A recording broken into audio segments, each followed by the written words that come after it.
Boa noite a todos. Hoje falaremos de psicologia na educação, contando com duas profissionais que fazem parte da história e também do futuro da profissão. Contamos com a Marita Bertassoni da Silva, CRP número 101, possui graduação e licenciatura em Psicologia pela Pontifícia Universidade Católica do Paraná, em 1976. Psicóloga Maria de Lourdes Bairão Sanches, CRP 08, número 7, formada em Psicologia pela PUC de São Paulo, em 72. Então, passa a palavra para a Marita, né, em seguida daí a Maria de Lourdes. Boa noite a todos, é uma satisfação estar aqui com vocês, mais uma vez nas quartas-feiras, falando de um assunto que me é muito caro, que é a psicologia da educação, e principalmente porque nós estamos no ano dos 50 anos da profissão no Brasil. Então, a partir do 5º ano de psicologia, quando eu fui fazer os meus estágios curriculares, eu me apaixonei perdidamente pela área educacional, durante a realização dos meus estágios. Estava trabalhando com uma turma de 5ª série, calculem, os anjos, que era assim, um problema básico naturalmente, como continua até hoje, ano do Senhor 2012, era a disciplina. Então nós tínhamos que fazer todo um trabalho junto com a turma, junto aos pais e aos professores, e nesse ínterim, estando lá no meio desse trabalho, os vínculos foram se aprofundando e eu tomei um gostinho que permanece até hoje. Eu vou falar um pouquinho para vocês, então, da história da psicologia na educação, psicologia escolar e educacional, um pouquinho da sua trajetória e até o momento atual. Para iniciar o nosso bate-papo, eu vou passar para vocês aqui um conceito de educação, que é um processo, e é um processo extremamente complexo. Não é um simples fato.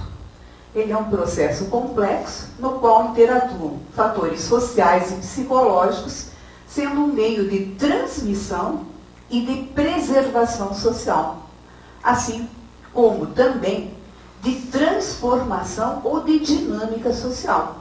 Então, ele não só mantém, mas ele também transforma.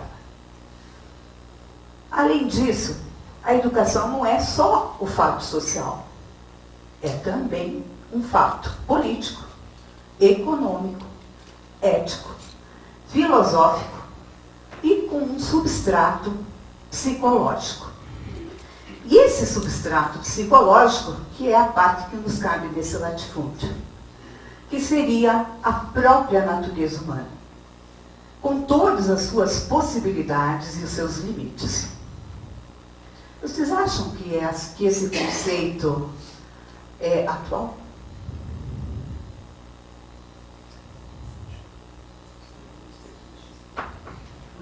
O que é?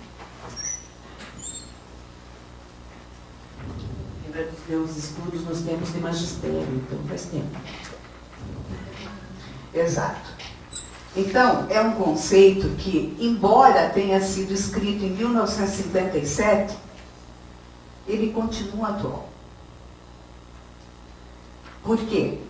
O fenômeno da educação, ele abrange todos esses fatores. Ele é multifatorial. E não é uma situação descontextualizada, embora muitas pessoas pensem assim. É uma parte do social, do econômico, do ideário político, é uma forma de transmissão de valores, de ideologias, é uma forma de você instrumentar a nova geração. A escola, portanto, a educação formal como um todo, ela cumpre um papel importante dentro da sociedade.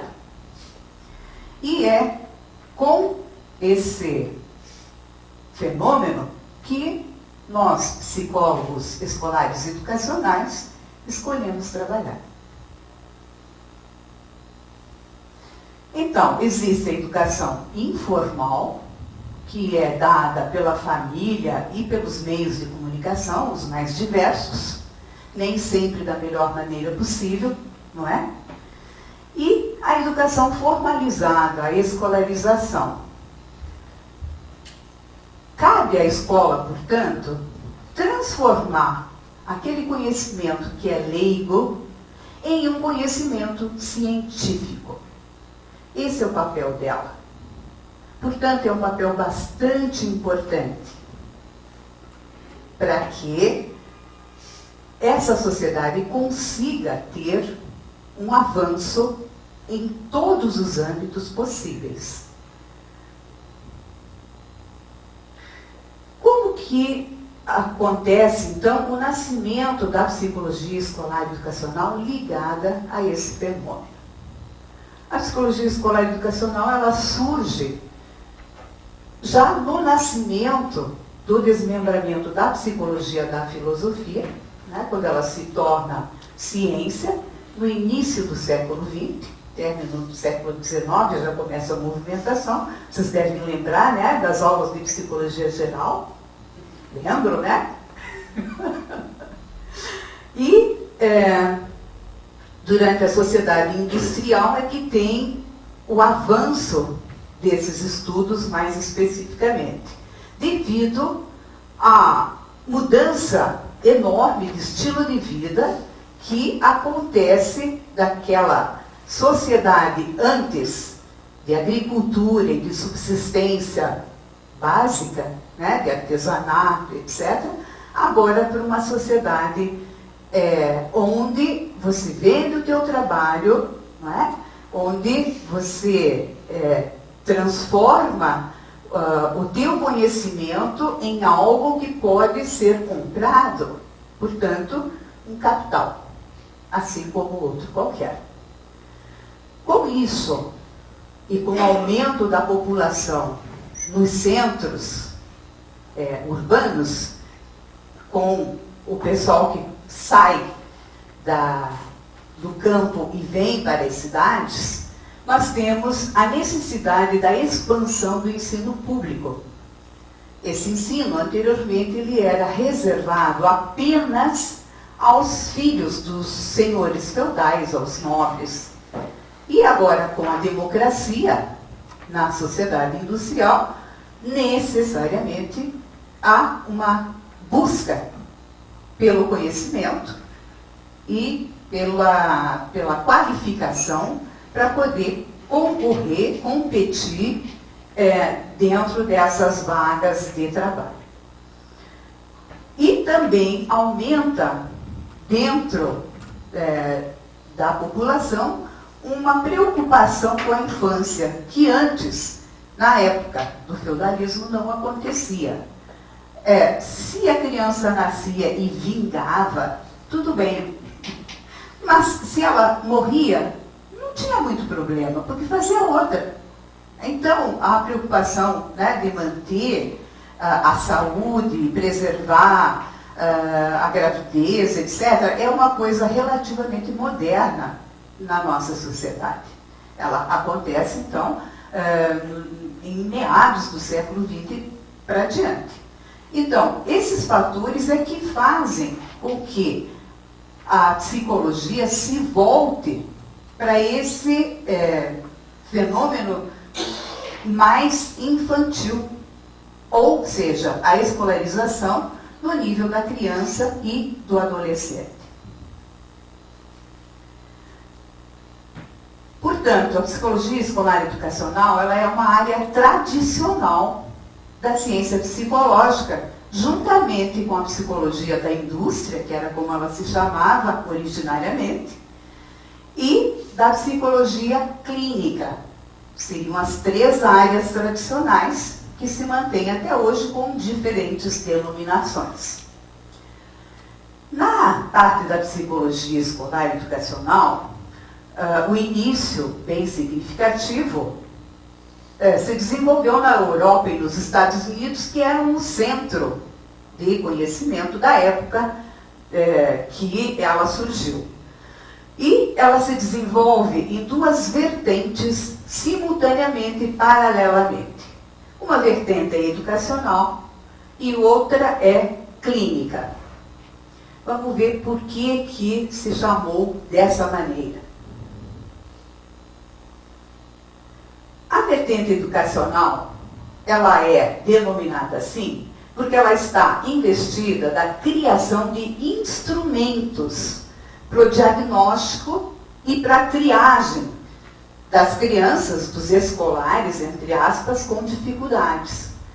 Então, os psicólogos eram contratados pelas instituições para fazer uma avaliação das crianças para verificar quais aquelas que deveriam ser encaminhadas para classes especiais ou escolas especiais. E para isso era necessário se trabalhar com instrumentos específicos que não existiam até então. Portanto, o fazer do psicólogo escolar se resumia, dentro da vertente educacional, na medida das funções psicológicas para verificação desses déficits. Nós temos aqui uma série de pessoas conhecidas de vocês, dentre eles o Stanley Hall, o Leitner Whitmer, o Clapperett, Gesell ou Gesell, como vocês queiram, o Binet, o Simon, o Galton, Sir Galton, né? E o Sully.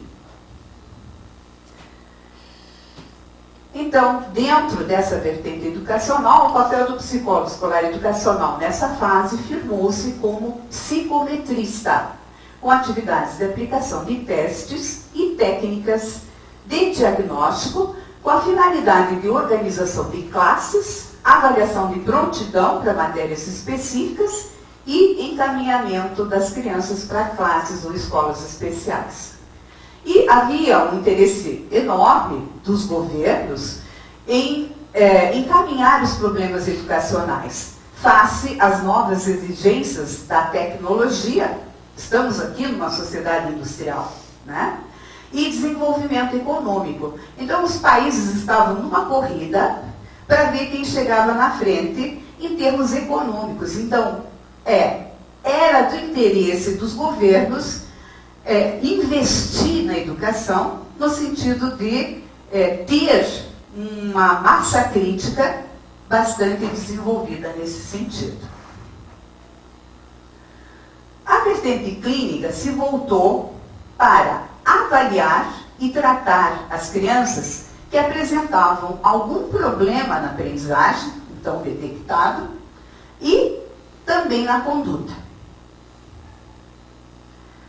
Então, junto com o desenvolvimento lá da psicometria, nós encontramos o Whitmer na Universidade da Pensilvânia, criando a primeira clínica de orientação infantil com a finalidade de avaliar e tratar as crianças com retardo, que era como se chamavam, né, as crianças com déficit intelectual na época, e daí vem o termo retardado, né, que é dito pejorativamente até hoje, o reta, né, que você escuta de muitas pessoas. Ou defeitos físicos também. Né? Se desconsiderava que o físico não tinha nada a ver com o intelectual. E que, de alguma forma, poderia interferir no progresso escolar. Então, essas crianças eram vistas como menos, né? Tinham algum problema e tinham que ter um tratamento especializado.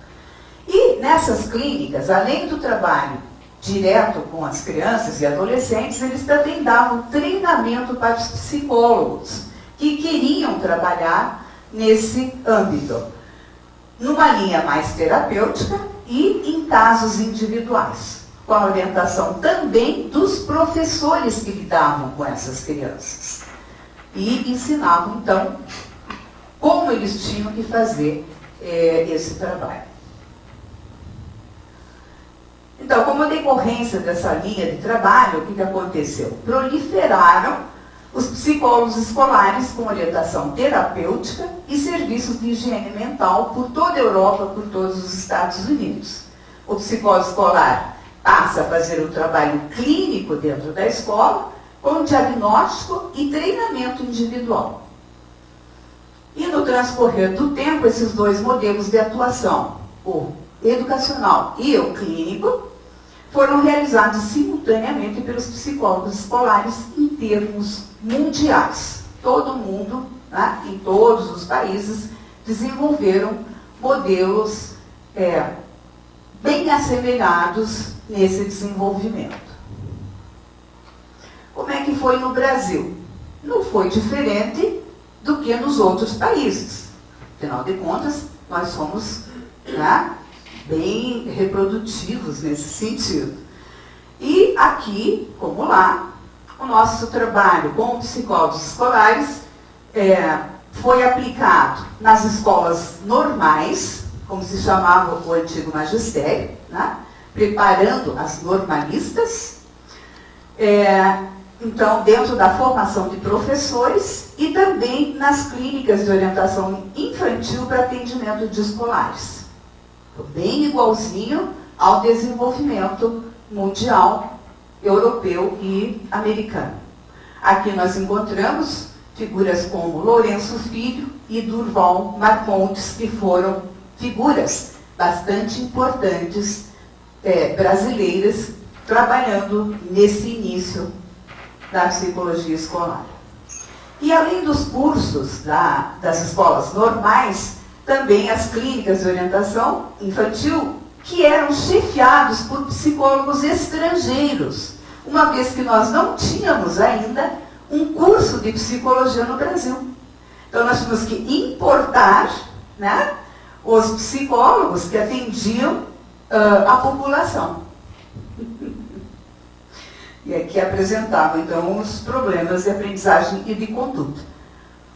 E também tínhamos profissionais de outras áreas, como, por exemplo, pedagogos, filósofos, sociólogos, que iam para o exterior, faziam especializações e voltavam ao Brasil e aí atuavam como psicólogos práticos aqui, porque tinham um título de especialista em psicologia nisto ou naquilo.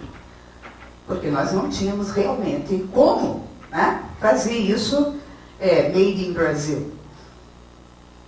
Então, até 1962, quando foram criados os primeiros cursos de psicologia no Brasil, o atendimento dos escolares foi feito nesse modelo clínico e até a década de 80 foi esse o modelo vigente nos trabalhos dos psicólogos escolares brasileiros. Uma ênfase nos procedimentos remediativos, voltado para aquelas crianças que apresentavam alguma dificuldade de aprendizagem, e daí as DIS da vida, né? Dislexia, disgrafia e coisas do gênero. Naquela época era TCM, né? Não era TDAH, era TCM. E ênfase no trabalho individual. Até a década de 80. Tá? Então foi um longo caminho nesse modelo vigente. Há que saber que esse modelo era bastante coerente com a função controladora ou de adaptação que era assumida pelos especialistas em educação, inclusive nós, os psicólogos escolares, conforme a ordem de política educacional vigente no país, principalmente até a década de 90. E nós estamos ainda sob o efeito da ditadura militar e sob o efeito disso para valer. Né? Quando eu fiz a minha formação na universidade, nós tínhamos livros que eram proibidos e eram indicados apenas alguns autores, e ai de quem se atrevesse a apresentar qualquer outro que não aqueles. eram retirados do magistério superior. E é na década de 80, e não é por acaso, não é? Politicamente, que se inicia entre a classe de psicologia o questionamento dessa posição. Já que estava claro para todo mundo que esse tipo de trabalho não respondia às necessidades nem da clientela e nem dos psicólogos. Estava todo mundo insatisfeito, porque se percebia que aquilo não respondia. Aquela criança que era atendida recebia, sim, algum benefício. Porém, a grande maioria não tinha como ser privilegiada. Então, nessa década se seguiram vários debates, várias discussões dos psicólogos que fizeram, né, Serra Negra, que foi um evento bastante significativo de discussões, fizeram encontros, fizeram simpósios e outros eventos que foram realizados no país inteiro, discutindo o tipo de trabalho que se fazia e a insatisfação que todo mundo estava sentindo. Só que, se não era aquilo, então era o quê? Ficamos nós mais perdidos do que cego em tiroteio, né? Porque não tínhamos onde nos apoiar para poder desenvolver, então, um trabalho alternativo. Porém, nesses encontros, nesses simpósios, etc., um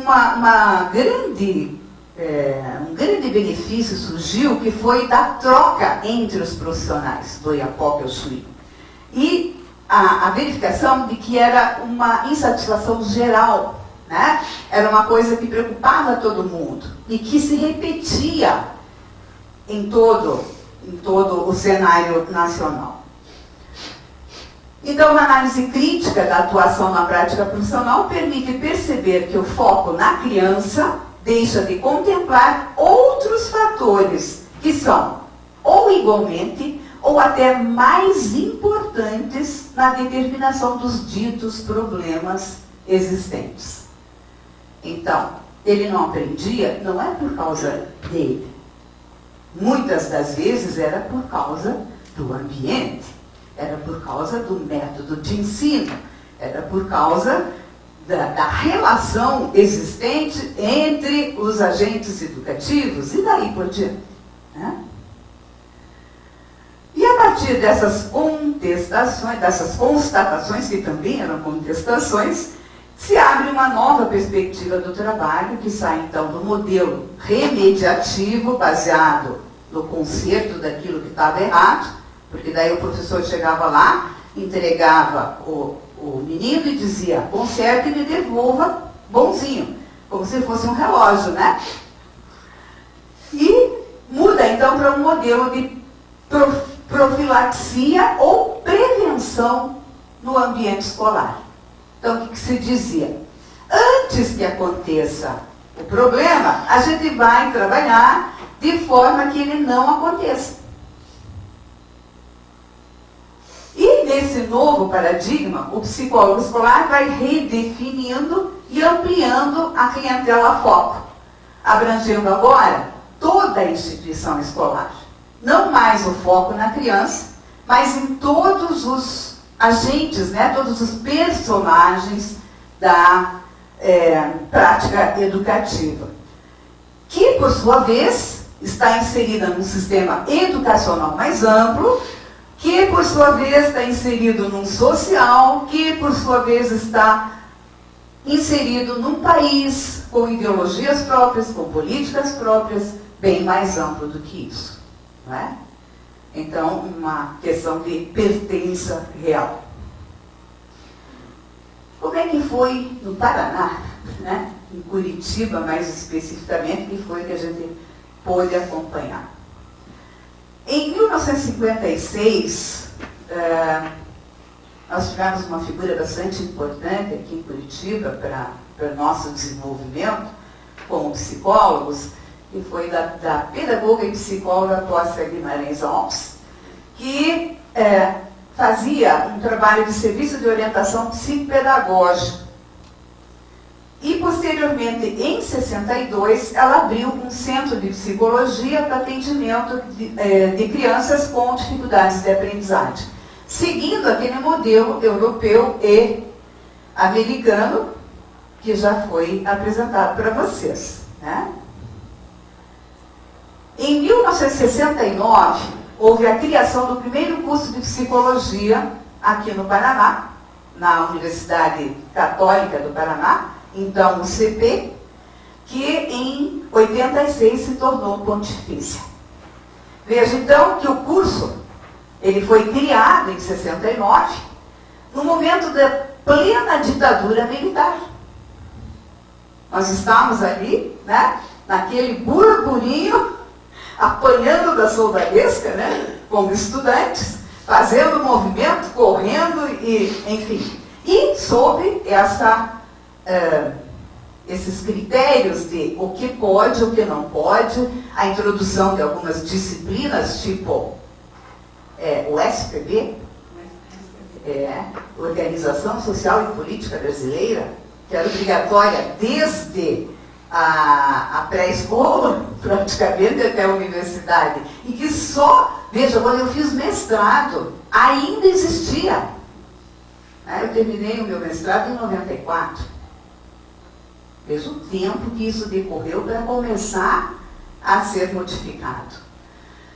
E em 1973, houve finalmente a colação de grau da primeira turma de psicólogos de Curitiba.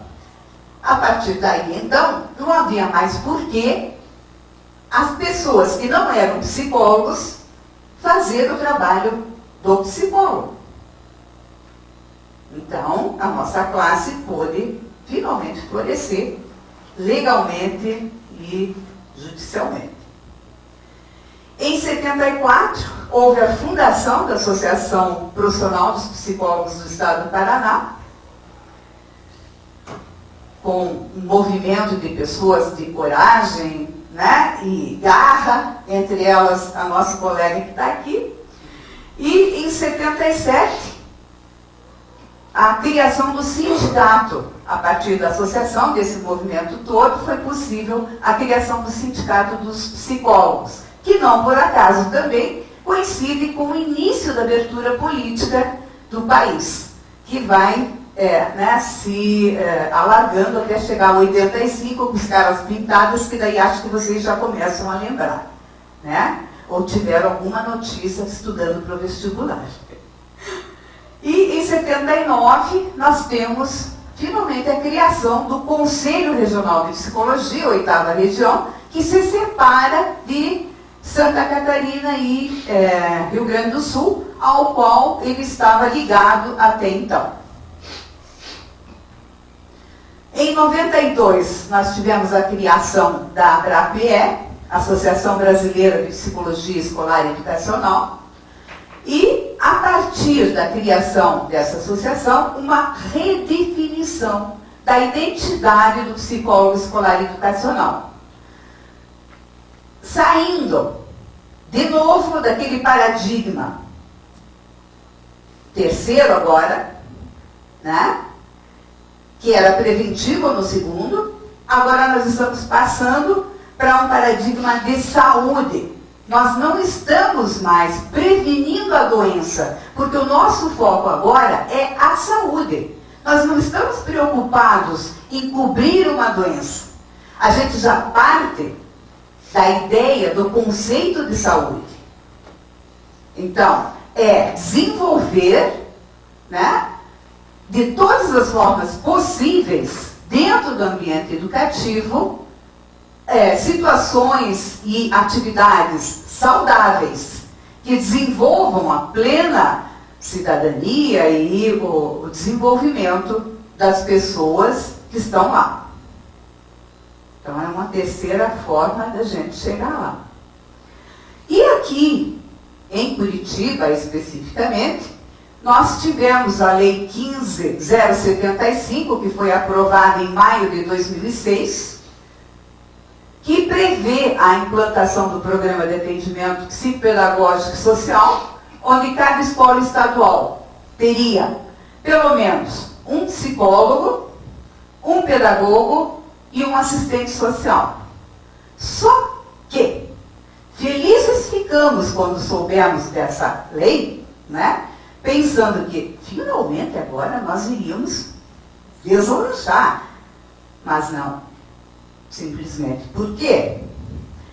Na prática, essa lei não funciona. Ela é apenas autoritativa nesse momento, ou autorizatória, né? Ela autoriza a implantação, porém ela não designa subsídios que façam com que ela se torne realidade. Então, desde 2006, que nós estamos aguardando um movimento, né, do executivo para que se modifique esse estado de coisas e nada acontece. E o ano passado, quando a nova gestão assumiu e a comissão de educação começou a trabalhar junto, nós começamos também um movimento para tentar modificar esse estado de coisas, pelo menos numa tentativa. E foi encaminhado ao secretário de Estado de Educação, o professor Fábio Aires, um documento que é bastante extenso, mas do qual eu retirei um pedaço, dizendo assim, no final: fundamentado na legislação e documentação que embasa os argumentos acima, o Conselho Regional de Psicologia do Paraná, por intermédio da sua Comissão de Psicologia Escolar e Educacional, vem solicitar de Vossa Excelência ações que possibilitem a inclusão efetiva do psicólogo escolar e educacional no sistema público de ensino, de responsabilidade das Secretarias Municipal e Estadual de Administração e Educação, por meio de medidas administrativas e orçamentárias cabíveis. Então, nós estamos, nesse momento, em produção de um projeto piloto que pretende, a partir dele, mostrar a real possibilidade do trabalho do psicólogo escolar ser efetivado. Era isso que eu tinha para contribuir para vocês no dia de hoje. Muito obrigada.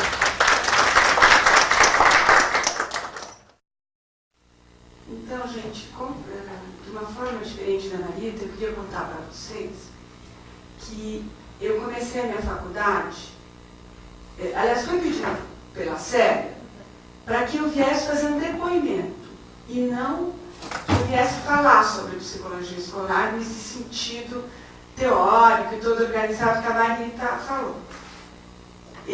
Mas eu queria contar para vocês assim, os primórdios da psicologia. Vejam bem que a formação de psicólogos foi, enquanto lei, foi garantida no ano de 1962. Eu entrei na faculdade no ano de 1967. Portanto, quando eu entrei na faculdade, ainda não existiam as primeiras turmas de psicologia que haviam se formado, ou começaram a existir.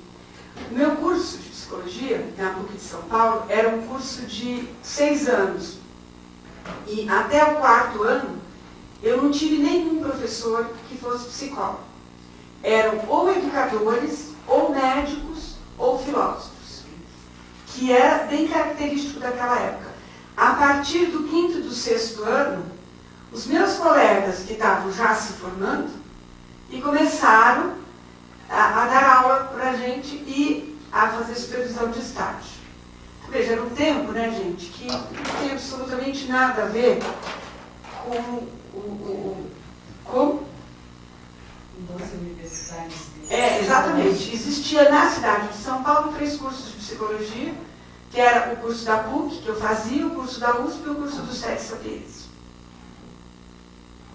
Eu queria falar um pouco para vocês.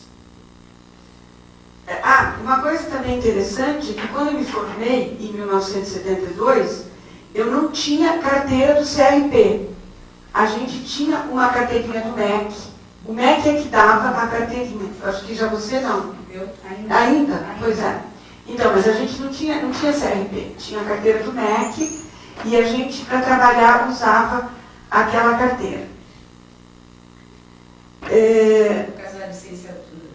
Por causa da licenciatura, é isso. Porque continua assim a estrutura do curso, né? A minha faculdade era assim. Até 1970 era licenciatura e bacharelato em psicologia. Depois, a gente tinha 2 anos, um que era um ano clínico e o 6º ano que era como se fosse uma residência na época, vamos dizer assim. Então era um curso de 6 anos desse jeito. Bom, mas entrando para a psicologia escolar, eu só quis trazer esse contexto, né, para vocês perceberem de onde que eu venho, né?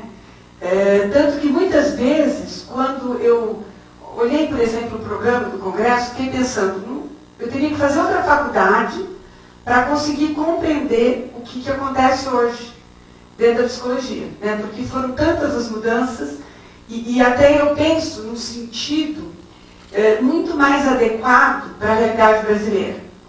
Porque na época da minha faculdade, a gente não tinha textos no começo dela. Na psicologia escolar, a gente tinha o Journal of School Psychology, que a gente tínhamos acesso a ele desde o ano de 1957, e que trazia já grandes discussões sobre a psicologia educacional. Até um pouco diferente da experiência da Narita, muito interessante, porque naquela época, nesses textos, eles já traziam a questão de que a psicologia escolar tinha uma especificidade que era a de você olhar a escola como um sistema. E que então, diferentemente da clínica, o aluno também fazia parte desse sistema. Não se falava ainda em teoria sistêmica, mas a ideia era essa. Bastante interessante esses textos. E foi somente, isso aqui eu anotei, em 1964, que no Brasil teve uma grande revista, que eu acho que vale até hoje, de uma fundação que teve em São Paulo, que se chamava Fundação Carlos Chagas / Fundação Forte. Como o regime militar tinha grandes relações com os Estados Unidos, muitos dos incentivos à educação eram feitos por programas americanos.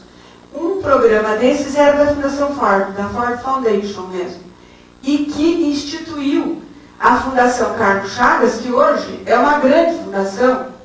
Nessa época que eu conhecia a Fundação Carlos Chagas em São Paulo, era uma casa antiga, grande, e que se fazia grandes pesquisas sobre educação. Eu mesma fui convidada para trabalhar na Fundação Carlos Chagas, mas como eu sou de uma geração assim, em que o casamento tinha outro sentido, eu teria que viajar muitas vezes para o Rio de Janeiro.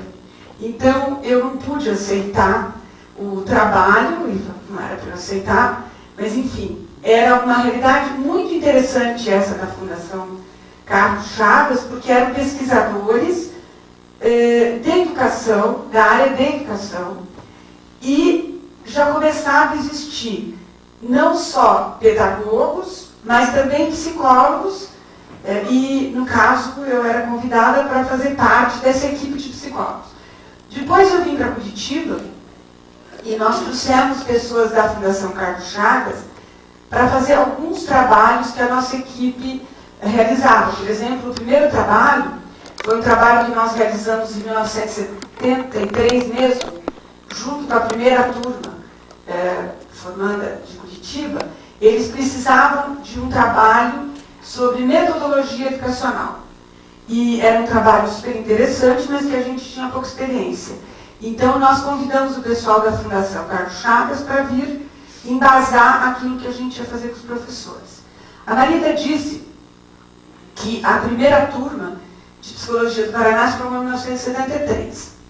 E, como eu tinha vindo de São Paulo, eu trouxe uma outra colega da minha turma e nós montamos o primeiro serviço de orientação de estágio.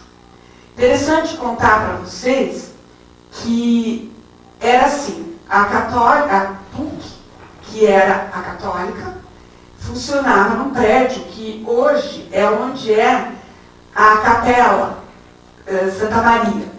Ali era o prédio do Colégio Santa Maria, do lado, onde tem, acho que um hotel, hoje em dia, alguma coisa assim, era o Centro de Convenções, isso mesmo. Era a Católica do Paraná. Então, nós chegamos e tinha que fazer a supervisão do estágio. Eu me lembro que nós demos, eu e essa colega, que se chamava Vera Veiga, nós demos aula no primeiro semestre sobre o que era a psicologia escolar, aquilo que a gente achava que era, dentro dessa questão que a Marita trouxe, que a gente pensava assim, o que é a psicologia escolar? Ela tem uma diferença, a gente fazia uma diferença entre psicologia escolar e psicologia educacional. A psicologia educacional como algo mais amplo, que pode ser realizado não só dentro da escola, mas que pode ser realizado em muitas áreas do saber psicológico. E a psicologia escolar, que era aquilo que a gente tinha que montar ali, porque tinha que ser um estágio dentro de escolas. Bem, quando a gente chegou aqui, nessa época, todos os alunos do 5º ano já eram psicólogos. Porque, na verdade, como ela estava dizendo, a única psicóloga daqui era a Pórcia. Então, todo mundo que já no 3º, no 4º, no 5º ano, eles já eram contratados para trabalhar nas escolas. Claro, porque, na verdade, eles tinham até uma formação assim, muito mais psicológica do que da Pórcia. Que Deus a tenha, mas que é verdade. Entendeu? Então, foi interessante isso quando eu cheguei, né? Metade da sala já trabalhava em escola, como estágio, mas que não era estágio, era já um trabalho. Então, nós conversamos com essas pessoas que trabalhavam já em escolas, as que não trabalhavam, isso eu não consigo lembrar, né, gente, porque são 39 anos de distância, se bem que o João Batista, que é meu colega, falou, bom, mas velho lembra mais dos fatos passados do que dos fatos presentes. Por isso você deve lembrar. Eu falei, mas eu não cheguei nessa fase da vida, né? Mas tem coisa que eu não lembro. Eu me lembro que, de repente, eu me lembro que eu conversei com uma senhora, que era da Secretaria de Educação, que o meu professor de Psicologia Escolar da PUC de São Paulo conhecia, que era a professora Ruth Compiani. Vocês se lembram dela, né? Uma pessoa muito simpática e que, através dela, que eu fui pensando em que escolas nós poderíamos fazer um estágio supervisionado. Quando nós chegamos na escola, por isso que quando você diz que era só o aluno, então a minha experiência não foi essa.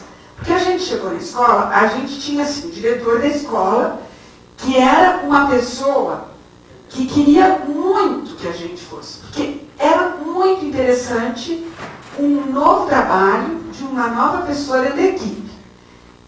Mas você tinha duas outras profissões dentro da escola, que era o orientador pedagógico, com quem a gente dialogava muito bem, mas uma pessoa que funcionava como psicólogo, que era o orientador educacional. Que a gente não se dava bem, porque eles, quando a gente chegou, eles achavam que a gente ia assumir o papel dele. Eu também acho que ia mesmo, porque era tão parecido, sabe como? Que a gente não sabia bem o que fazer, né? E o que eu até coloquei aqui, que eu me lembro que uma das escolas foi o Colégio Estadual do Paraná. E que, gente, eu era super jovem, recém-formada, não sabia direito das coisas. E quando eu vi, não sei se o Colégio Estadual do Paraná ainda é muito grande, eu sei o que achei na época, mesmo, né? Então, a gente chegou lá, gente, tinha 3 turnos, e o diretor falou pra gente, olha, vocês vão ter trabalho aqui, se vocês quiserem ficar o dia inteiro aqui, tem trabalho. Só que daí eu me lembro que a orientadora educacional veio falar comigo, hoje em dia ela é minha vizinha até de bairro. E nós conversamos, e ela falou, então eu queria que você dissesse o que é que vocês vêm fazer aqui. Daí a gente falou, olha, a gente vai primeiro fazer um levantamento para ver que coisas que vocês desejam da gente, né? Como é que a gente pode contribuir. Então, começamos a conversar, e era muito difícil a conversa, porque também a gente não tinha muito o que oferecer. Quer dizer, isso tudo que a Marita fez, tão sistemático assim, não existia nada. Eu estou contando para vocês a dinâmica da minha vivência, né? desse primeiro ano de 1973. Então, a gente conversou e tinha, além do Colégio Estadual do Paraná, tinha o Colégio Aline Pichetti, que vocês se lembram. Eu fiz mesmo. Está vendo? Que, portanto, é verdade o que eu estou falando, né? Eu era a primeira missa em 73. Pois é. E daí, do lado, gente, eu me lembro ali, mas eu não consegui lembrar o nome, que na Marechal Floriano também tinha uma escola muito interessante, ali do lado do Ministério Público atualmente. Eu não lembro o nome da escola, sabe? Também que nos acolheu, deixa eu ver, principalmente essas escolas. E eu tinha vindo de uma experiência numa escola experimental de São Paulo que se chamava Colégio Estadual da Lapa, que era uma escola que tinha como diretora uma psicóloga escolar de verdade. Ela tinha se formado na USP e logo que terminou o curso dela, era mais velha, bem mais velha que a gente, ela saiu da função de diretora para uma função de psicóloga escolar também. Então ela nos acolhia para o estágio. Então a gente aprendeu muito com ela. Porque ela já sabia fazer uma função de coisa ligada. E ela dizia, vocês não vêm aqui para trabalhar com aluno. Vocês vêm aqui para trabalhar conosco, com os professores. Então ela já tinha essa visão amplificada do que era o trabalho do psicólogo na escola, né? Mas a gente sempre com essa, como a Marita falou, sempre com esse olhar clínico ainda, né? Que era aquilo que a gente tinha de mais. Se bem que a minha experiência, como a PUC, você era assim, ou você era da psicologia do inconsciente ou você era do behaviorismo. E a minha formação inicial foi behaviorista. E acho que eu aprendi muito, embora hoje em dia eu seja uma junguiana há muitos, muitos anos, eu queria falar que não existia coisa melhor naquele momento para a gente introduzir no processo da escola. Porque o behaviorismo trazia instrumentos de trabalho para tudo que a gente podia fazer. Né? Então, por isso que eu digo, a gente nunca pode jogar fora o bebê com a água do banho, né? Ficam muitas coisas na experiência da gente que a gente continua acreditando que é muito boa. Então, a gente, lá em São Paulo, a gente sentava na sala de aula, observava a relação professor-aluno, e daí esse tipo de experiência que eu trouxe para os alunos que trabalhavam aqui, em 73. Então, queria deixar essas imagens por enquanto, e depois lembrar de uma outra época, que daí nós já éramos supervisoras juntas, em 81, na PUC, que daí era outro momento. A faculdade, a PUC já era, a PUC era católica ainda, né? Mas assim, que foi a que você fez, até a Célia no telefone ele falou para mim, você se lembra que a gente fez o estágio na Elise Viana? Daí a gente já tinha uma escola que era uma escola que se dispunha a ficar conosco, mas também muito confuso. A gente tinha até um espaço, uma casinha de madeira que ficávamos e que muito bem acolhidos, né? Mas lá tinha eu fiquei querendo lembrar, até é bom lembrar o nome, né, por isso, mas uma pessoa que era orientadora educacional da escola e que odiava todo mundo. E sempre que eu chegava, ela dizia para mim que os alunos tinham feito confusão, os alunos de psicologia, né? Mas que era uma época assim, já muito mais elaborada, nós tínhamos mais textos, e inclusive assim, bom lembrar que nessa época, que eu acho que foi, se não me engano, em 1981, que saiu o livro da Maria Helena Pato, que chamava Psicologia Escolar. Eu tinha ido no Congresso em Brasília, acho que em 79, e tinha conhecido a Maria Helena Pato, e tinha gostado muito dela, porque ela falava de um tema que uma professora minha começou a falar em 68 na PUC. O nome desta pessoa, que é muito importante, ela já é falecida, é Ana Maria Popovic. A Ana Maria Popovic, pela primeira vez, trouxe à tona, pelo menos na minha experiência, é tão difícil falar pela primeira vez, não, pela primeira vez na minha experiência, né? A Criança Marginalizada Cultural. E esse livro existe, inclusive. E a Ana Maria Popovic, em 68, na PUC de São Paulo, a gente tomou a faculdade. A Marita falou nos anos militaristas, então. Em São Paulo e no Rio, eu não sei se alguém... não, pelo gosto de vocês, eu sei que não. Mas, assim, a gente participava muito da política universitária e da política antimilitarista. Então, em 68, nós tomamos a PUC de São Paulo. Tomamos literalmente. Se invadiu o gabinete do reitor e só professor podia entrar e nenhuma autoridade, grande autoridade. E por ali ficamos por volta de 8 meses. Então, foi muito interessante esse processo, porque ao invés da gente ter, eu estava no segundo ano da faculdade, em vez de você estar estudando no segundo ano, cada um de nós escolhia um tema e entrava no tema. E esse tema tinha um professor que coordenava o tema. No meu caso, eu escolhi, porque gostava muito dessa área de educação, a Criança Marginalizada Cultural, que era coordenada pela Ana Maria Popovic.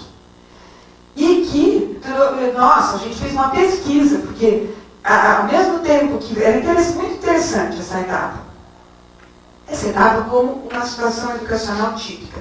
Então, o tema era esse. E deste tema você tinha que fazer um trabalho de filosofia, um trabalho de história da psicologia, um trabalho de psicologia escolar, entendeu? O tema, ao mesmo tempo, você trabalhava em vários níveis, dependendo do grau que você estava. Então, foi uma experiência muito interessante. Que depois... O que? Fala. Já o ensino por problematização naquela época, né, que estamos usando hoje. Era muito isso que eu digo. A PUC, nós estamos conversando antes, né, Célia? A PUC de São Paulo era, sim, uma coisa muito revolucionária, de ponta.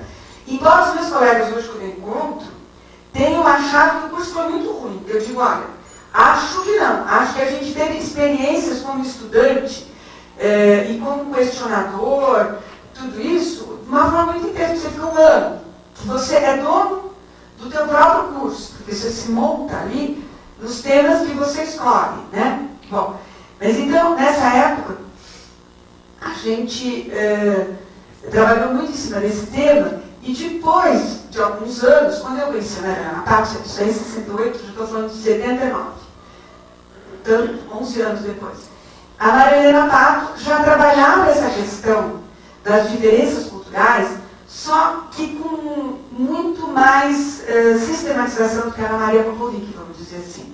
Porque já eram outros anos, né? A Ana Maria como se tivesse trazido, assim, o germe de alguma coisa e depois tudo isso foi sendo sistematizado. E a Marita se lembra que nós convidamos a Maria Helena Pato para vir, daí já, acho que no ano de 81, mais ou menos, em que já existia o Instituto Paranaense de Psicologia, que também começou a funcionar no prédio do Colégio Santa Maria. Eu era... como que era? Eu tinha um papel educativo lá, né? Eu coordenava os estágios, daí todos.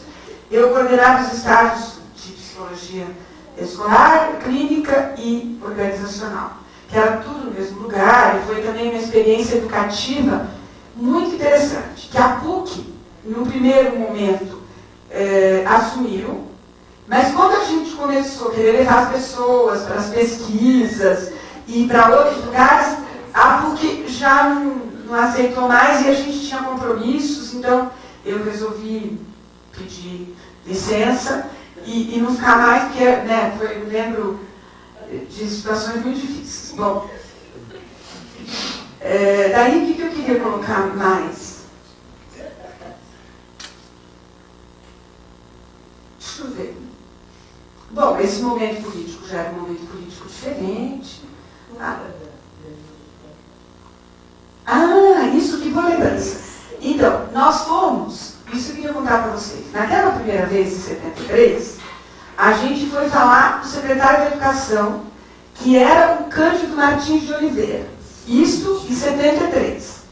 E depois, como já era associado ao conselho, a gente foi falar no cantinho, que era chamado, né? E depois, quando começou o conselho, em 1980, mais ou menos, nós fomos falar com a Gilda Poli. Não, foi antes, um pouco, porque a gente, no conselho, a gente também fazia já algumas mexidas, né? E fomos falar com a Gilda Poli, que nos ajudou imensamente, que começou a incentivar. Eu acho que foram as duas primeiras experiências de Secretaria de Educação e que eu acho que deve ter vingado como fruto, né? Porque as pessoas não sabiam bem o que era psicólogo escolar, não sabiam bem o que era psicologia para te ajudar. Mas você sabe que eu queria pegar isso, para falar disso, eu queria pegar um texto americano que eu olhei esses dias, coincidentemente, e que nesse texto, de 1957, os americanos já falavam uma coisa que eu acho assim, que é para a gente parar e refletir. Que é o seguinte, o psicólogo chegava muito como um perito, eles usam essa palavra na escola. E, ao se colocar como tal, eles deixavam os professores numa posição muito inferior. Isso, gente, nós fizemos muito. Não sei se ainda se faz. Sabe, até assim, chegava alguém, você é professor? Não, eu sou psicólogo. Sabe como? Então, eu acho que essa discussão que foi feita nos Estados Unidos em 57, veja que é tempo para danar, né? Eu acho que existiu muito aqui no Brasil, acho que existe. Eu acho assim que toda humildade que o psicólogo tem que ter na clínica, né? Senão ele não trabalha simplesmente, né? Ele na escola, ele entrava meio que para mostrar para o professor que ele tinha um nível superior. Então, eu acho que, por aí, os grandes conflitos nossos, né? E eu acho que depois, até uma vez, me aconteceu numa escola particular, um negócio ótimo para contar. E ia lá na escola, eu trabalhava também na escola, eu trabalhava. E a gente fazia reunião com os professores, discutíamos com a direção, com os pais. E um dia os professores falaram para mim, agora nós vamos fazer um roleplay, que você vai ser a professora e nós os alunos. E eu quero ver como é que você se sai. Claro, foi uma droga, né? Porque eu não sou professora, né, de criança, era o caso de ensino fundamental, que se chama hoje, né? E eles me puseram na parede para mostrar como que a situação deles era tão difícil e que a gente ficava inventando coisas para eles fazerem e dizendo que o aluno tinha que ser mais solto, que ele tinha que ser mais compreendido, entendeu? Só que ele dizia, quero ver você no meu papel. Então, eu acho que para mim todos esses questionamentos me fazem muito ainda olhar para trás, ver que eu lembro assim com grande sabor, como vocês estão podendo perceber, e com uma grande crítica, né? Porque eu acho que às vezes o psicólogo na escola foi muito acusatório do sistema educativo, né? E que isso não deu certo. Por isso que eu acho que agora, quando até eu participei desse livro que a Marita escreveu, e que o psicólogo entra como consultor, eu acho que é uma posição muito, até o nome é diferente, né? A maneira de você lidar com o tema é completamente diferente, né? Porque eu acho que essa coisa acusatória é muito chata, né? Até eu queria falar uma frase aqui, que eu escrevi aqui neste livro, só bem rapidinho.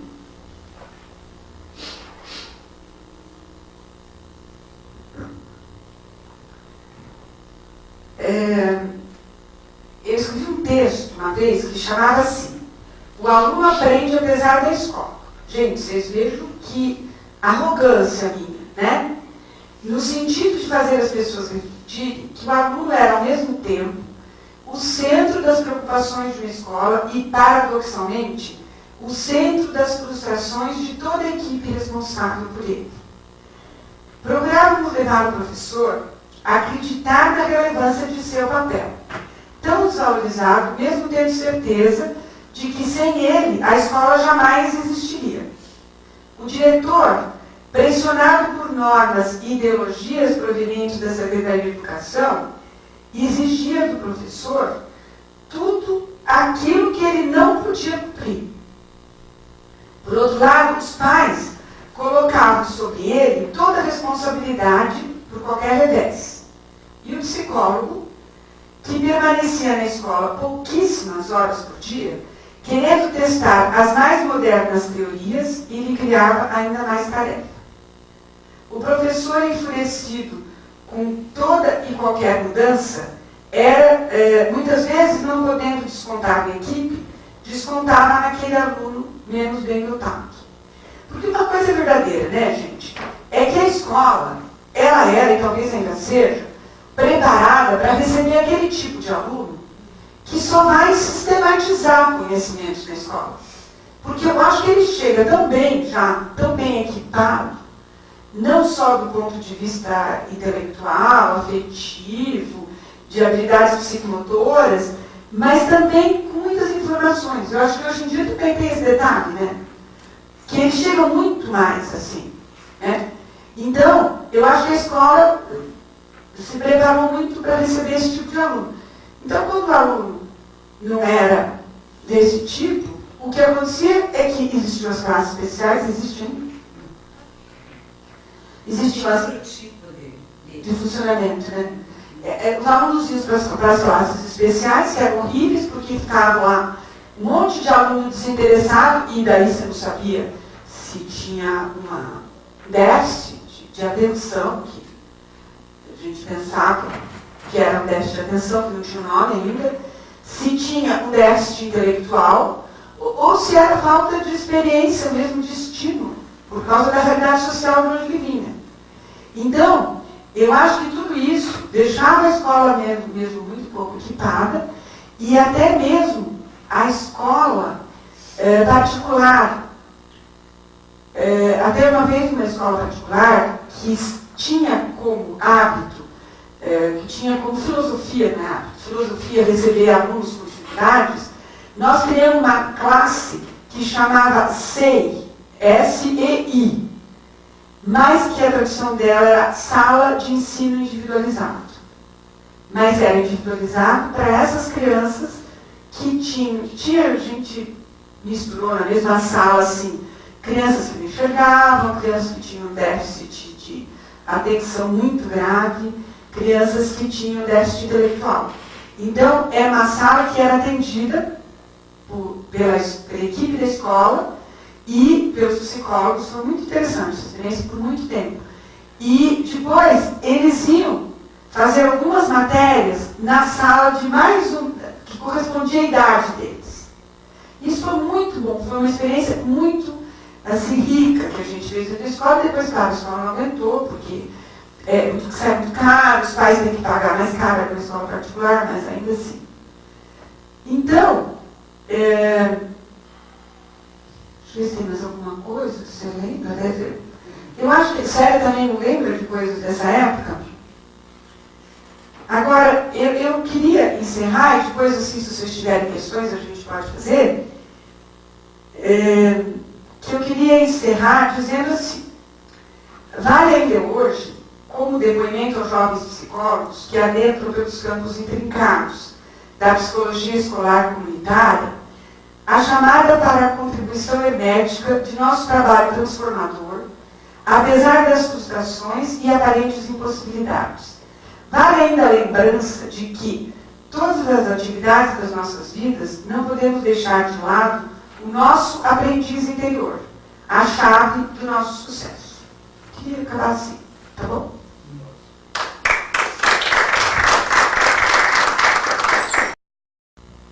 Ouvindo as duas em um filminho dos anos 80, movimento estudantil, estágio na Elísio Viana. Foi muito bom. Bom, está aberto para questões. Vitor, depois dá uma olhadinha lá se tem os e-mails chegando. Eu sou aluno da PUC, meu nome é César, né? E eu faço, no último ano, faço parte de consultoria educacional também. A minha questão é como lidar com a questão assim, da questão social que o colégio está, uma questão econômica que está inserida, e que muitas vezes você entra numa situação crítica dentro desse colégio que o diretor passa para você, porque você vai com essa visão de consultor, né? Ele joga toda essa pressão para você. Você vai resolver, né? Como se essa questão econômica, social, política não interferisse no que vocês usaram isso, trabalharam essa questão no trabalho de vocês, né? No trabalho de vocês. Eu acho que você está trazendo, posso falar um pouco? Que veja, como é que era, né? Porque hoje, em questão, eu acho o seguinte, eu acho que essa é uma questão quase que não tem resposta, na minha opinião. Porque essa é a realidade das escolas públicas, não é verdade? Aliás, hoje, vocês viram que saiu o IDEB, que seria aquele índice, né? E que eu acho, gente, que é magnífico hoje. Eles ficam criticando isso que você está falando hoje. 40 anos atrás, era enormemente mais difícil.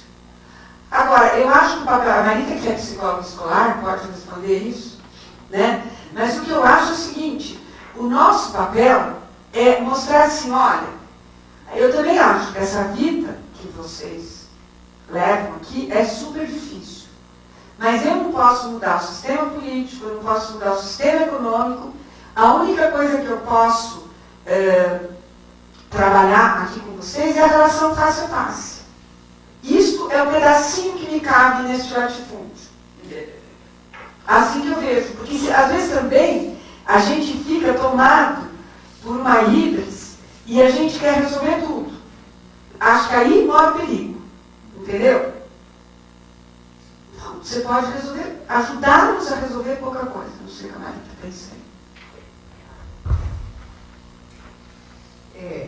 Eu penso o seguinte, como é que é o nome? César. Carlos? César. O trabalho que o consultor desenvolve é um trabalho que exige uma horizontalidade entre ele e a equipe educativa. Portanto, ele tem que deixar claro desde o início que ele não vai resolver nada sozinho.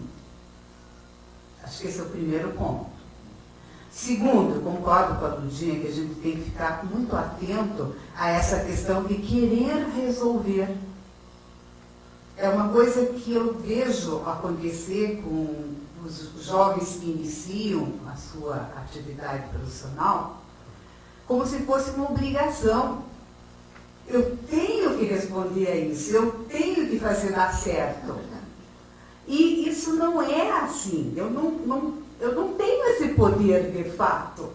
Né? Eu tenho que me conscientizar que eu tenho os limites que vão aonde esbarra, né? Essa questão do social, do econômico, que eu sozinha, e o diretor sozinho, e os jovens sozinhos, não altera. Agora bem, dentro da instituição onde eu estou trabalhando, no meu âmbito de atuação, eu posso sim mudar coisas. Então, é nesse âmbito, junto com a equipe, que a sua proposta tem que vigorar, e não paralela. Então, a resposta ao diretor seria: o que você sugere de mudança aqui dentro, para iniciar? Às vezes até, Marita, como a gente fazia das escolas, assim, qual você acha que é o ponto mais crítico para você? O Jaime Lerner fala de uma coisa que ele diz assim, que ele gosta de fazer a acupuntura das cidades. Ele fala que ele faz a acupuntura das cidades. O que é isso? Ele pega um ponto na cidade e ele diz, esse é o ponto nevrálgico. Acho que nós podemos usar esse modelo também para os nossos trabalhos comunitários. Vamos falar não só de psicologia escolar, mas vamos tentar juntos começar por onde? Eu gosto de dizer que small is beautiful. O pequeno é bonito.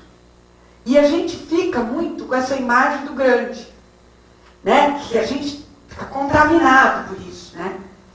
Até mesmo porque eu acho que a política, eu sei, isso eu continuei vendo muito sempre.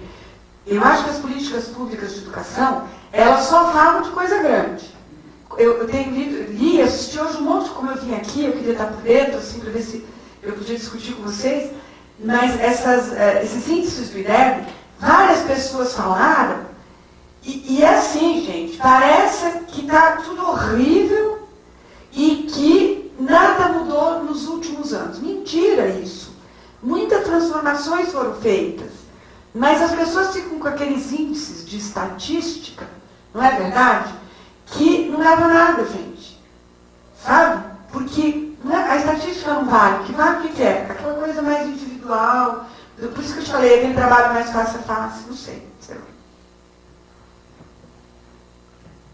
Eu gostaria de complementar, a consultoria ela tem passos, ela tem etapas. E a primeira delas é você fazer o levantamento das necessidades, né? Quando você faz esse levantamento de necessidades, você verifica qual é o ponto emergente, que era isso que a Maria Lourdes estava apontando. Então, quando você vai discutir com a equipe educativa o teu planejamento, é isso que vai ser pontuado, se eles concordam ou não. Que é esse o ponto emergencial pelo qual vocês vão iniciar o trabalho. Agora, jamais, em tempo algum, poderá ser passado a possibilidade de você assumir sozinho, como consultor, ou a equipe consultora, resolver o problema sozinho. De jeito nenhum. Não, senhor diretor. Vamos juntos nessa. Como para conquistar as vagas, né, seja na escola pública ou privada, achar que o psicólogo é o salvador da pátria. Não dá para oferecer o serviço de psicologia que, se for implantado, todos os problemas serão resolvidos, porque não serão. Até alguns problemas não vistos serão revelados. Exatamente. E mesmo porque nós não somos oráculo. Embora tenhamos querido ser no passado. Então, né? Meu nome é Marcelo e eu acho que a Célia estava com a razão quando ela queria que você fizesse um depoimento, né, um testemunho, porque é muito enriquecedor para nós termos essa oportunidade, junto com a Marita, vocês nos darem elementos para a gente poder imaginar e compor como foi essa origem, né? Porque eu acho que isso está ainda vivo na atualidade, na forma como uma profissão se cria, ainda mais no momento político que isso se criava, isso nós ainda estamos tratando das consequências disso. Com certeza. Então, São herdeiros. é bom a gente saber, né, como isso, porque, claro, isso foi transmitido para nós, né? Por exemplo, quando você expõe, né, como a pessoa da pedagogia reagia, quando essa mais especialidade da orientação, se eu não me engano. Da orientação educacional, chamada. Eu, por exemplo, eu hoje já não trabalho mais na prefeitura, mas logo que eu me formei, eu entrei para a prefeitura de Curitiba, na época, na Secretaria da Criança, que não existe mais. E lá eles tinham criado, na época, uma coisa de melhorar as creches, as escolas de educação infantil. E isso era um modelo, assim, que o pedagogo, assistente social e o psicólogo, todos tinham o mesmo papel, era supervisor de creche. Eu era o supervisor de creche. Aí a gente tinha que ir nas creches, fazer supervisão e capacitar as educadoras. A gente sempre capacitava em duplas. Então, às vezes a gente trabalhava com outro psicólogo, às vezes com um pedagogo, às vezes com assistente social. Um modelo até que tem seus pontos positivos, suas vantagens, né? Mas volta e meia eu me sentia invadindo, né, um território da pedagogia. Eu sentia isso, mas isso não era falado, nem era admitido, né? Então, quando você nos expõe isso, então aquilo que eu vivia não era uma loucura minha, né? Era uma coisa que... Quer dizer, o psicólogo do trabalho, organizacional, ele entrou depois do pessoal da administração Jandaí, né? nós, na escola, entramos depois da pedagogia já cair. Quer dizer, isso tem as suas consequências. Né? Eu acho que se hoje ainda a gente não ocupou esse lugar que essa lei estabelece, não é à toa. Quer dizer, é uma coisa que a gente ainda, possivelmente, não pode dizer que conquistou. Né? Mais um comentário que eu queria fazer, mais para estimular vocês a falarem mais, é que me fez pensar o depoimento de vocês, que talvez uma das marcas da ditadura, para a nossa profissão, tenha sido de que todas essas primeiras décadas, talvez só agora a gente está começando a mudar isso, a gente não se permitia criar na psicologia. Quer dizer, o exercício profissional, na minha opinião, tem que ser um exercício profissional para ser científico, onde eu me dê plena liberdade, né, de repensar todos os modelos e criar aquilo que tem a ver com o que está na minha frente. Talvez o que a ditadura nos impediu, né, porque o modelo americano e o europeu era o que eles queriam. Né, quer dizer, era algo longe do que era a União Soviética, do que era o marxismo. Né. Todo o movimento marxista é um movimento da crítica. Eles não teriam que vir dos Estados Unidos. Né. Aqui era para poder reproduzir da forma mais acrítica possível o que esses lugares criavam. Né. E a impressão que dá é que muita gente foi fazendo isso sem se aperceber, de um certo sentido. Né. E que a gente talvez criou um modelo nesse sentido que talvez assim, um movimento maior de democratização da gente mesmo só esteja vindo agora, talvez nas últimas gerações. Então, só quis fazer esses comentários, mas só para ver o que vocês gostariam de falar a partir disso. Né? Eu gostaria de responder um pouco suas reflexões e questionamentos da seguinte maneira.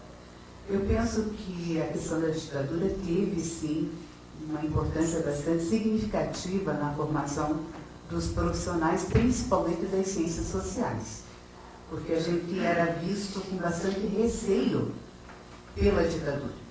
Né? Tanto que a repressão maior era nessa área, né? Diferentemente das engenharias ou das ciências exatas, contabilidade, economia, etc. Né?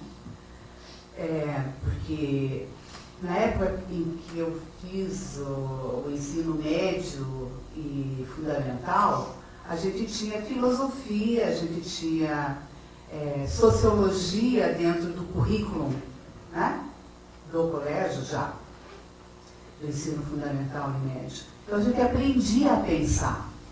A primeira coisa que eles fizeram, né, pós-ditadura, foi retirar do currículo essas disciplinas. Ou seja, ninguém pensa mais. Né? Então, a nossa geração, ela ficou naquele entremeio de uma formação inicial liberal, né, no sentido de ser politizada, né, de ser pensante, tanto que se envolvia nos movimentos e tentava defender o seu pensamento, e o fato de que você não podia fazer isso porque você via os teus colegas, os teus amigos sumindo. Isso era fato. Né? Havia dentro das universidades os estudantes olheiros, que ficavam acompanhando para ver se havia dentro das turmas alguém que merecia ser acompanhado de perto porque estava subvertendo a juventude. Então, a gente viveu com muito receio. Quando eu iniciei a minha carreira de magistério, eu dava psicologia social, pense bem. Foi a primeira disciplina que eu lecionei como professora. Então, eu tinha que me policiar muito com aquilo que era dito. Isso foi em 78, já, né? Ali, naquele entremeio da abertura, mas ainda sob regime militar. Então, a gente tinha que ter mesmo esses cuidados. E penso que esses anos todos, das gerações que não tiveram o privilégio de ter essa formação anterior, acabou por não desenvolver uma politização. E acabou por ter uma formação muito mais tecnicista, mais de aplicação mesmo, né? Mais pragmatista. Eu vou lá e faço assim conforme eu aprendi, sem refletir a quem servia. Então, eu concordo com você que é a partir dessas 3 últimas décadas que você consegue ver uma reversão do pensamento próprio. E até nessa linha, a própria Conselho. Eu fiz parte do primeiro Conselho e fui do Conselho Federal. E o Conselho, nessa época, que acho que foi 78... Não, então, eu fiquei daí um pouquinho aqui e fui para Brasília. Era um horror, gente, porque era tudo. Se tinha muito medo de discutir no Conselho. Era muito perigoso tudo, né? Agora, será que eu sempre tenho medo, assim, da gente ficar numa posição de achar assim, não, naquela época a gente era mais politizado do que hoje. Será que não tem um outro jeito de se fazer política hoje? Que não precisa mais ser aquele tipo, não, né? Mas eu sei que não precisa, Ludia, mas eu acho que ainda os profissionais de psicologia não se focam nessa questão. Pode ser, não sei. Ainda acredito nisso. Né? Como professora, nos últimos 33 anos da minha vida, né, eu percebia isso no alunado, né, de que eles só começavam a se tocar quando eles estavam chegando no final do curso. Porque daí, né, eles escutavam e começavam a articular as coisas. Então, eu acho que isso tem sim um reflexo. Eu fiz a minha formação na Federal, de 86 a 90, e acho que fora as teorias, né, mas acho que o ensino ainda era muito, na época, eu acho que hoje está diferente, muito tecnicista. Né? Eu acho que eu saí com uma cabeça tecnicista, nesse modelo que você coloca. Se falava de tudo já naquela época, né, que eu me formei, não acho que ser federal, então a ênfase na questão social, mas eu vejo que eu concordo contigo, Marita, eu acho que tem-se muito a caminhar, já se ensina muitas outras coisas, além da questão, né, de formar só para saber fazer, né, que também é uma coisa que precisa ser ensinada nas faculdades, a pessoa tem que sair com o instrumental, tem que saber, né, mas hoje existem os CRAS, existem os CREAS, existe o profissional podendo começar da psicologia a fazer política pública, e a gente vê que isso tudo ainda está sendo construído até na cabeça de quem ensina. Né? Eu vejo algumas pessoas que eu conheço, colegas meus, ensinando alguma coisa em algumas faculdades, mas eu vejo que eles estão construindo ainda. Né? Então, e isso tem a ver com aquilo da política mesmo, né? Na nossa profissão, que eu acho que é uma coisa que a gente ainda está se inserindo muito nisso. Né? E eu acho que isso é de uma importância grande para todos nós. Né? A gente aprender a fazer, por exemplo, política pública e se preocupar com isso. Mas você sabe que eu fiquei tão animada quando eu vi o programa desse congresso, porque eu achei que basicamente ele está centrado nisso. Questões muito mais desse tipo que vocês estão falando, do que como eram esses congressos que a gente ficava discutindo clínica, abordagem clínica de jeito de que não gente, entendeu? E outra coisa que eu acho que eu queria falar, Marita, é assim, como eu sou supervisora em clínica, muita gente me procura para discutir supervisão em instituições do tipo prefeitura de Camboriú, não prefeitura de Balneário Camboriú. Então, o que eu quero dizer é o seguinte, eu acho que está tendo assim, os psicólogos estão tendo que ir para campos tão inusitados que acaba tendo uma reflexão política também. Está entendendo? Porque, por exemplo, né, imagina, gente, você sabe o que é Camboriú? Eu nem sabia que existia uma diferença entre Balneário e Camboriú. Então, é um lugarzinho lá, gente, muito pobre, onde as questões que o psicólogo tem que discutir são tão diferentes daquilo que vocês aprendem, até do que vocês aprendem na faculdade, que a pessoa começa também a ter uma postura, né, política dentro dessa linha. Né, que às vezes é mais difícil até do que trabalhar numa escola, como você falou, entendeu? Sei, eu acho. Eu gostaria também de acrescentar, porque eu penso daí como, né, como pessoa, como psicóloga nesse decorrer aí, eu ocupei alguns cargos também de administração, né, como coordenadora de curso e diretora de clínica, né, nas universidades. E eu penso que uma das coisas que segurou muito o curso de psicologia e todos no Brasil foi a questão do currículo mínimo. Por muito tempo, a gente foi impedido de criar. Você veja que as diretrizes que autorizaram isso foi a partir de 96, onde a gente levou mais ou menos uns 10 anos para pensar o que é que a gente ia colocar no lugar daquilo.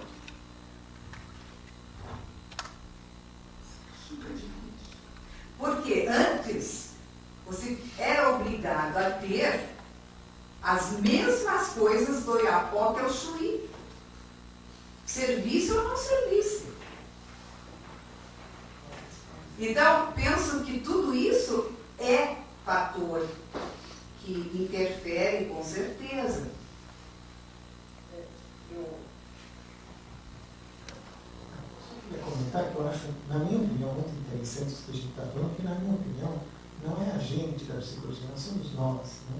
Eu imagino que isso aconteceu com quase todas as profissões. Sim. Quer dizer, o que eu acho interessante na reflexão é a gente perceber o que é esse contexto maior político e como ele nos afetou e como a gente agora está saindo disso. Quer dizer, o que é um processo, né, ditatorial sobre um país.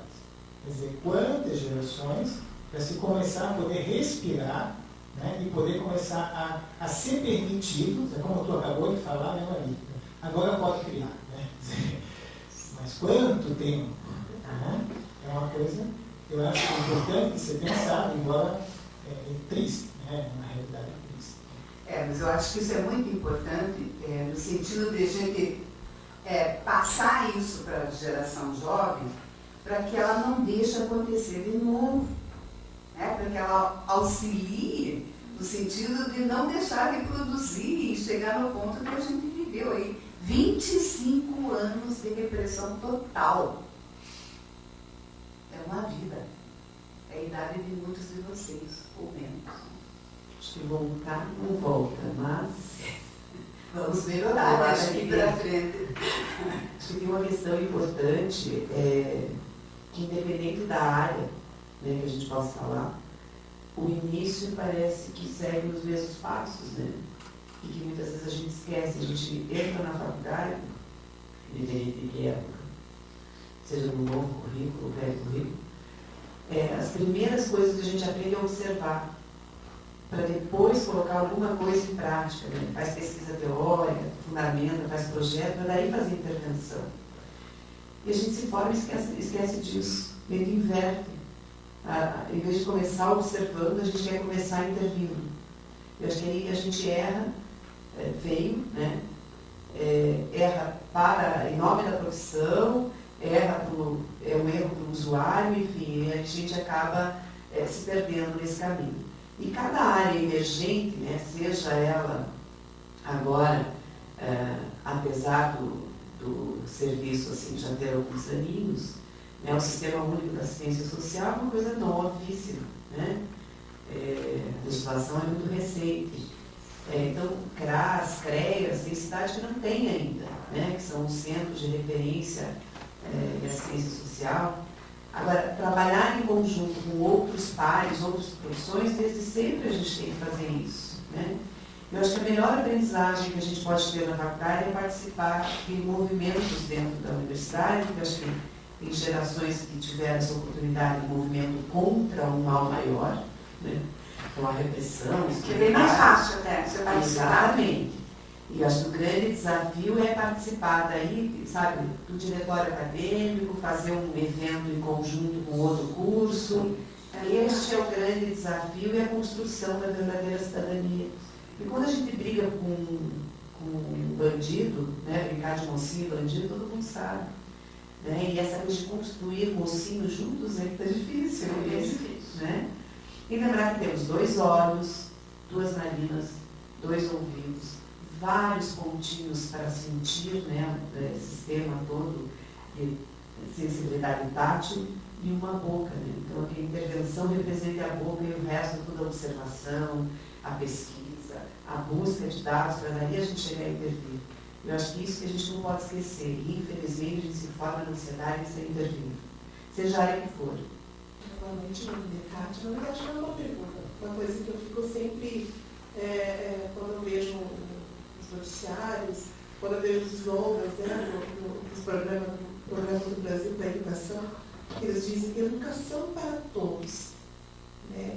Eu às vezes me pergunto, para todos, para quem está inserido dentro da escola escolar, será que é para todos? Será que realmente todos são feitos para a educação? E cadê a nossa subjetividade? Onde está isso? Não sei se vocês passaram por isso, porque é aquilo que eu aprendi em psicologia escolar. Parece que as pessoas, o Estado em si, ele meio que uniforma, né? Deixa todos como se fosse, todos tivessem o mesmo pensamento, o mesmo jeito de agir, o mesmo jeito, né, de aprender. E não é verdade, né? A gente sabe que não é verdade. E aí eu me pergunto assim, onde que está o papel do psicólogo quando o governo lança as doutrinas, né? Educação para todos. Que tem a psicologia escolar, onde ela está inserida, que ela não é capaz de dizer, não, para todos, vamos pensar isso para todos. Né? Educação para todos mesmo.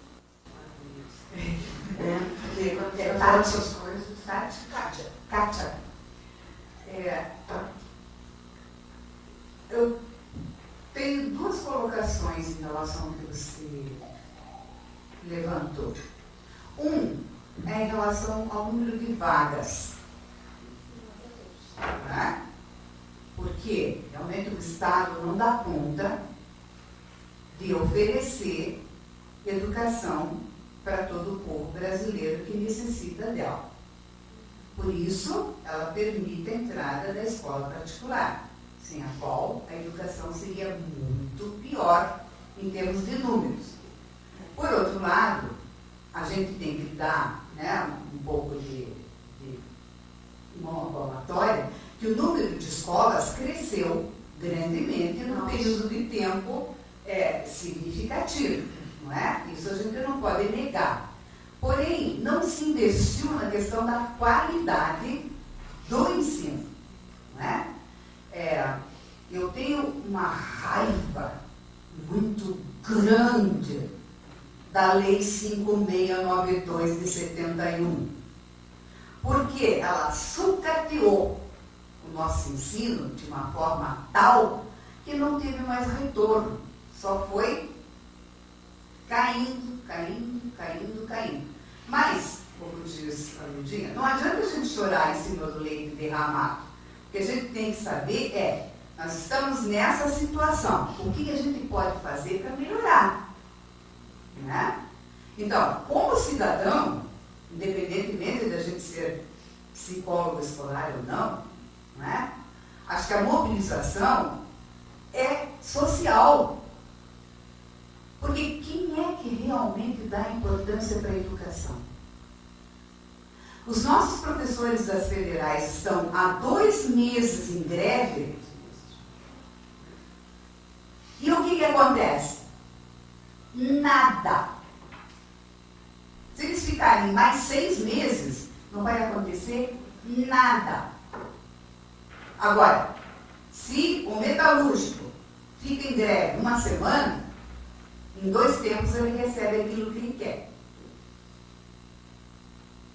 Então, acho que o investimento nosso, né, como povo, ainda tem que caminhar muito para chegar à valorização da educação como a gente gostaria, né?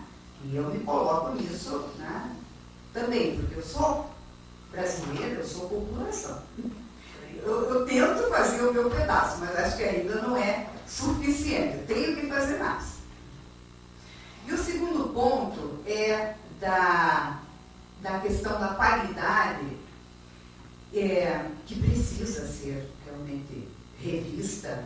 Não adianta você ter um monte, mas você ter analfabetos funcionais, que é um grande número, né, dos brasileiros, que não conseguem fazer a decodificação de um texto um pouquinho mais complexo, não sabe o que está lendo, não é? Então, ele continua analfabeto. Por outro lado, ainda nós temos uma questão que é a inclusão, que, desde que eu venho trabalhando com a psicologia escolar, eu tenho ouvido falar. E que, de fato, o que tem sido feito em termos da inclusão real é muito pouco.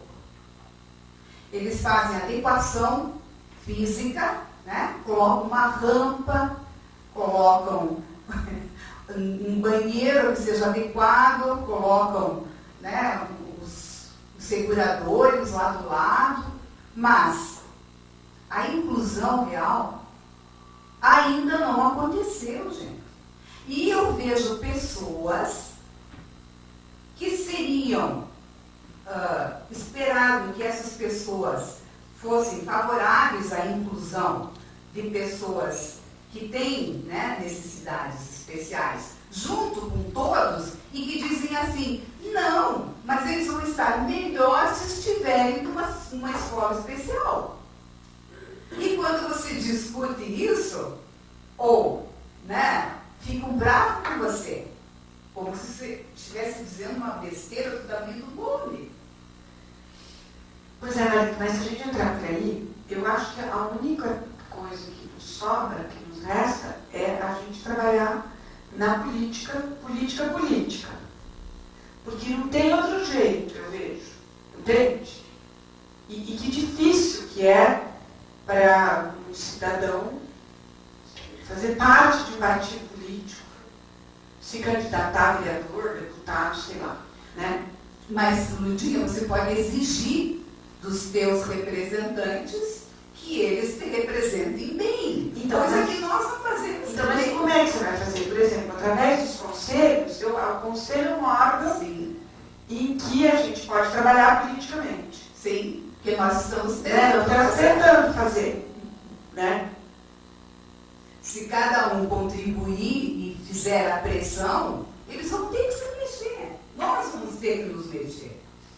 Se a gente divulgar tudo isso, colocar a discussão, nós vamos ter que nos mexer como comunidade. Você sabe, daí acho que a gente começa a discutir uma outra coisa que vai longe, né? Sim, isso aí. Que é como os psicólogos participam pouco da mídia. E quando participam, nós participamos, a gente participa mais para falar de um teminha bem pequeno, que é aquele tema que a gente tem. Outro dia me pediram para falar sobre desapego. Tudo bem, estou muito à vontade falando disso. Mas se me pedirem para falar dessas coisas, eu não sei falar. Entendeu? Então eu acho que a mídia nem chama psicólogo para discutir certas coisas, você não acha? Tem que agora, olha só, tem uma manhã, uma psicóloga, acho que é a Lígia Guerra. Ah, sei. Ela foi na sua vida. Ela foi numa da PUC. A Lígia Guerra, ela participa de manhã no Jornal da Manhã. E de vez em quando eles trazem aquele Marcos Meia. Psicólogo educacional, eu acho também. Então, acho que está sendo decidido aos poucos. Mas dificilmente a gente vê um psicólogo. Então, mas eu quero dizer o seguinte, que o tema que eles discutem nunca é um tema desse tipo que você está falando. São temas mais ligados assim, à educação de filhos, a questões de casais. Claro que tudo isso também vai intermediando. Mas é diferente, né? Por exemplo, sei lá.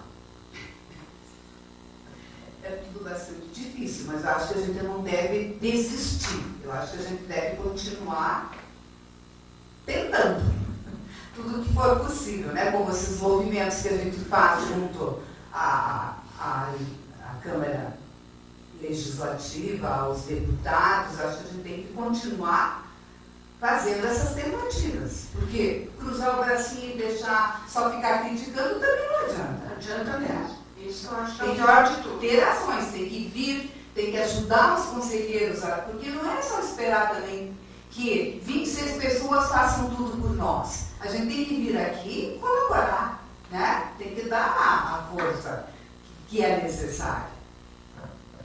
E lembrando que na política, além da representativa, né, a mais importante é a participativa. Tanto pode se dar com um e-mail enviado para o seu senador, deputado, seja federal, depois estadual, ou aqui vereador. Lembrando que estamos em plena campanha para prefeito e vereadores, às vezes sugerir temas de pauta para plataforma de governo já é uma super contribuição, né? E lembrando que, puxando a sardinha para o lado que eu sou uma das responsáveis aqui no Conselho, que é a área de políticas públicas, é importante ter psicólogos participando dos conselhos de controle social. Então, na saúde está lá no Conselho Municipal, Conselho Estadual de Saúde, em N cidades, né, do Estado, na assistência, enfim, todas as áreas, porque ali você constrói a política, você controla também a política. Lógico que não com aquele sentido que você vai lá fazer sozinho, muito pelo contrário. Vai fazer junto com o usuário, com outros trabalhadores, com o gestor, pensar junto, construir junto. E uma das áreas que mais precisa de investimento em todos os sentidos, seja financeiro, capacitação de pessoal e de democracia, é a educação. Os conselhos, sejam municipal, estadual e nacional de educação, são os termos democráticos. A gente teve uma conferência de educação, agora em 2011, né? Mas quantos anos? Acho que não tinha, acho que foi a primeira. Né? Então, assim, de saúde, a gente está na 13ª, né? Da assistência, na 8ª, que é coisa nova. Então, assim, isso é uma coisa que a gente pode exigir também. Queremos conferências a cada 2, ou no máximo, intervalo, a cada 4 anos. Não podemos ter um intervalo maior que isso.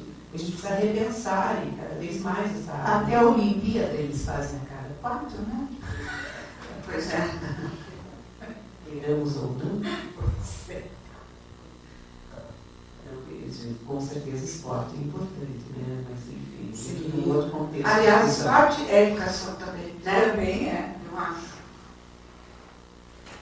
Bom, eu acho que em função do horário, palavras finais das nossas convidadas, deixa aí um minutinho as últimas palavrinhas para vocês, para a gente encerrar a noite. E, bem lembrado da Lourdinha, né, ela falou várias vezes no congresso, então é o primeiro congresso internacional de psicologia da Tríplice Fronteira e o 14º encontro paranaense de psicologia, semana que vem já, né? É isso?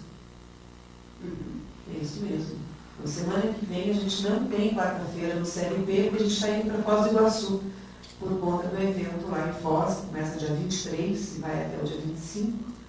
Né? Então tem ônibus sendo organizado mais barato, tem alguns esquemas aí para os estudantes. Entre em contato aí, se inscrevam, participem, tem muita coisa, então está no site do Conselho, programação toda. E a gente vai retornar aí para as atividades das quartas-feiras, aí é no dia 29, não? 29 com psicologia na organização. Psicologia da indústria. Então, Célia, eu queria falar assim, né, agradecer o conselho, porque faz tantos anos que eu estou assim, distante dessa área. Já agradeci a Marita, que em 2008, né, que nós escrevemos o livro. Foi publicado, não, mas foi em 2008 que a gente escreveu esse livro, que a Marita também me convidou. E dessa vez quem lembrou foi a Vera Miranda, né, que você disse. Então, é muito interessante a gente sair um pouco do consultório e abrir para essas discussões, né. Gostei muito de ter vindo, obrigada.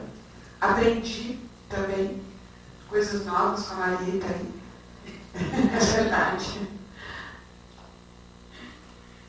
Eu gostaria também de agradecer, né, por poder contribuir de alguma forma, assim, junto com essa plateia aqui tão atenta que permaneceu até o final, fiel, né? E participativa. E também fazer o convite de que, se puder, vocês participem. Eu estive no primeiro encontro paranaense de psicologia, quando eu era conselheira, e foi na minha gestão que foi feito o primeiro encontro. Né? Então é uma satisfação estar agora no 14º. Né? Então acho que a gente tem mesmo que contribuir. E convidar vocês para vir ao Conselho como colaboradores mesmo. Né? Porque assim a gente consegue fazer aquilo que a gente está falando, vivenciando. Né? Muito obrigada pela presença. Nós que agradecemos, né? Em nome do Conselho, agradeço imensamente a aceitação e a presença, né, das duas. E para mim foi especialmente ótimo, túnel do tempo, maravilha. Obrigada a presença de todos. Vamos aplaudir as nossas duas mulheres.